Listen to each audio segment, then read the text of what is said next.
There are a couple of things you have to cross out when you're making a budget-conscious purchase. But does that apply to the Chery Tiggo Cross? Let's find out.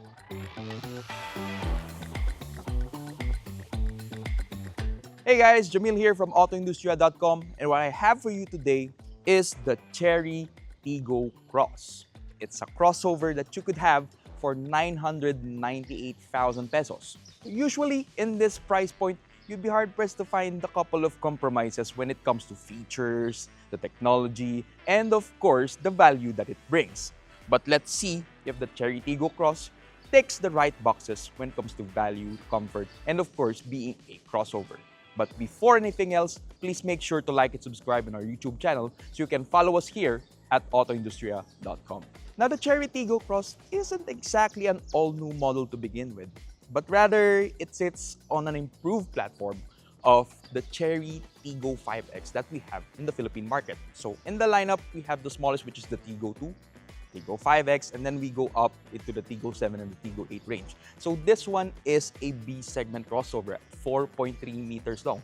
Decently sized for daily driving. And here in front, you can see that Chery has already developed its somewhat corporate face with this front fascia.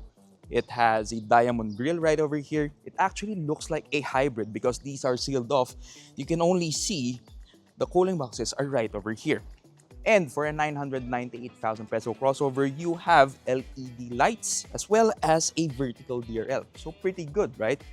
Right over here, we also have 17-inch wheels. The ground clearance is around 185 millimeters. So this one is a pretty tall B-segment crossover. And take a look at how the door closes. Does that screen quality? Now, right over here, we also have rear disc brakes for a 998,000 peso crossover. So really pretty good. It also has electronic parking brake and auto brake hold. Now right over here, it has a nice kink, but we don't have D-pillar windows because it's only a B-segment crossover. But for sizing, it's pretty good. It actually measures up pretty well against established competitors like the Yaris Cross. Now the treatment done to the taillights of the Chery Tiggo Cross is something that I really like. You see these clear smoke lenses right over here with the LED light patterns. It really looks classy and it has the Chery spelled out over the length of the tailgate. You have the Tiggo badge right over here and the cross on the other side. You also have rear parking sensors and you also have these rear fog lights so you can be visible in heavy rain. Now, opening this one up, you can actually see it has a sizable cargo area. This one measures 33 inches wide, 33 inches long, and about 33 inches tall before you scruff the ceiling. Now, in terms of cargo configuration, the Chery Tiggo Cross has a 60-40 rear split configuration. So, if you want to fold this one down, you can actually do so you can extend the cargo length to about 55 inches. So how many can you fit in there? Well, that's up to you. Surprisingly, when you pop the hood of the Chery Tiggo Cross, you will find a hood damper so you don't have to do the lifting yourself, which is surprisingly a surprise appearance for this price point. Now, once you open the hood, you'll find a 1.5-liter 4-cylinder engine, naturally aspirated, and it puts out 116 PS and 138 Nm of torque. It's a front-wheel drive crossover and it is a CVT transmission with 9 simulated gear ratios. Now, over here on the engine, you can actually see how Chery has invested when it comes to safety. These are really very thick. Even the shock towers look very sturdy. And as you can see, even the hood is fully painted, so is the engine bay. So Chery really didn't do any shortcuts when it comes to producing the Chery Tiggo Cross. Will the same be said when we step inside? Well, let's check it out right now.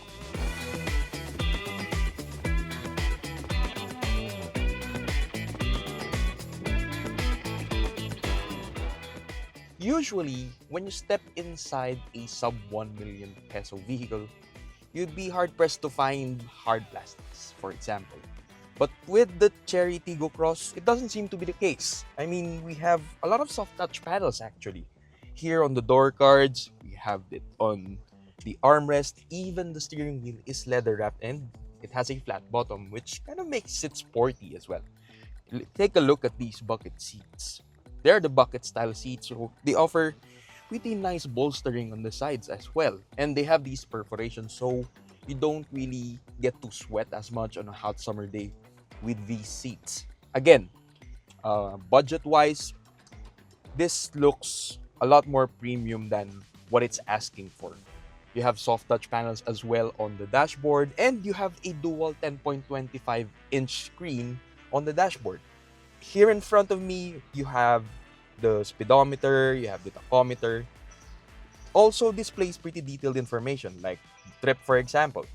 You also have a tire pressure monitoring system for the Chery Tiggo Cross. Over here is the infotainment system. That, of course, as a surprise, comes with wireless Apple CarPlay. So, yeah, no wires, but as you can see, it displays the Apple CarPlay interface. Now, down below, we also have quite a surprise actually. We have a piano-like buttons for hazard, the volume controls, and a touch panel for the AC controls. So we don't have a climate control system for the Chery Tiggo Cross, but as you can see here, it's nice and controllable and user-friendly. Unlike, most Chinese crossovers that have all the information, all the controls, you have to access them on the touchscreen. This one is a welcome sight for me. Now we have a cubby here where you can place your phone. The gear lever is right over here. And then, let's see the camera quality. Not as detailed as other Chinese crossovers, but this will do. It also has these predictive lines. So it's pretty good for what it's asking for. It has an electronic parking brake and it also has an auto brake hold. So right over here, it's not a wireless charging pad, but rather just a panel where you can place your phone. Now over here, we have cup holders, but surprisingly, it has both Type A and Type C charging ports right over here. You can slide this one forward, you'll find there's even a vent over here that will make you cool your drink. So if you want a cold drink over a hot summer day, you can place them right over here, and after a while of driving, you can actually drink them and it's still pretty cold. Pretty awesome for this price point actually. Now at the back, there's also pretty generous space. Since it's only a 4.3 meter long crossover, I still have pretty good legroom and you won't feel shortchanged at all because it has a Type A charging port and it also has a rear AC vents, though it's just the single type. But still, the cabin of the Tiggo Cross is a nice place to be in, especially with the price it's asking for. But how does it drive? Speaking of which, let's take it for a spin and let's see how it performs.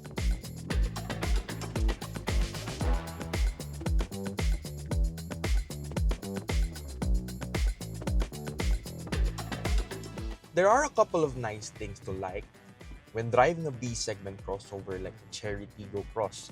Out here in the metro, it's decently sized. It's just about 4.3 meters long, so very much still maneuverable, but you're not the smallest car in the city. And also get a bit more refinement. It's a bit more quiet than, let's say, for example, an A-segment crossover or even a very small hatchback. That's the advantage of having a bigger car like this. The Tiggo Cross also rides pretty well for a B-segment crossover actually. I like how the suspension is tuned to absorb all the bumps and the undulations here as I drive around the metro. And now even the sitting position is pretty nice. I'm seated pretty high with these bucket style seats. And the vision is pretty good also. You have nice and wide side mirrors, even the windshield. So vision is pretty much good all around. I've noticed that the Tiggo Cross is also relatively quiet for a B-segment crossover. You don't really hear much noise emanating, permeating inside the cabin, especially with the motorcycles with the loud exhausts. The steering is pretty light for a B-segment crossover. It's not exactly the most engaging crossover you're gonna drive, but anyway, even the brakes have a positive feeling. However, the Chery Tiggo Cross still needs a bit of, I think, refinement when it comes to the mechanical bits, especially with the CVT. There's this thing called the rubber band effect or rubber banding that when you instantly floor the throttle of the Tiggo Cross, you somehow don't get a response right away. And then when you let off for a bit, that's where the grunt suddenly starts and you accelerate a bit more harder. That's what I've noticed as I was driving Tiggo Cross around town. It doesn't like lead foot driver. If you're just being light with the throttle, then the CVT doesn't really rubber band that much. And it also helps a lot with the fuel economy. So right now I've been averaging 10.8, 11 kilometers per liter as I've learned to drive with how the CVT wants to be driven. And in the highway, I've been averaging around 14 kilometers per liter, which is also a good thing for a 1.5 liter NA. So yeah, it's more of adapting to the limitations of the mechanical bits of the Tiggo Cross. Don't expect it to be or even to have the acceleration of a turbocharged crossover like the ones like GAC M-Zoom, for example. But this one, it's not bad either, especially if you're just driving solo. Just expect the fuel economy numbers and a little bit more sluggish when accelerating once you load it up with more passengers. But as a solo car, it's not bad at all.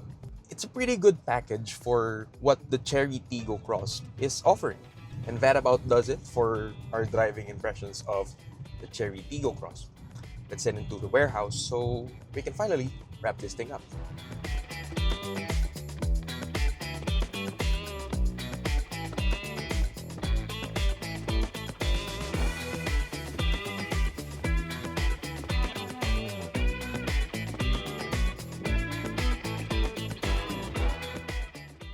Now, the Chery Tiggo Cross. It's decently sized, it's well equipped for its price point, and it rides comfortably well for a crossover. However, we've seen quite a few mechanical refinements that Chery could work on, especially with the transmission. But for 998,000 pesos, it's hard to ignore the value that this crossover brings. But what do you think of the Chery Tiggo Cross? Let us know in the comment section down below, and don't forget to like and subscribe. This is Jamil of AutoIndustriya.com. Thank you for watching.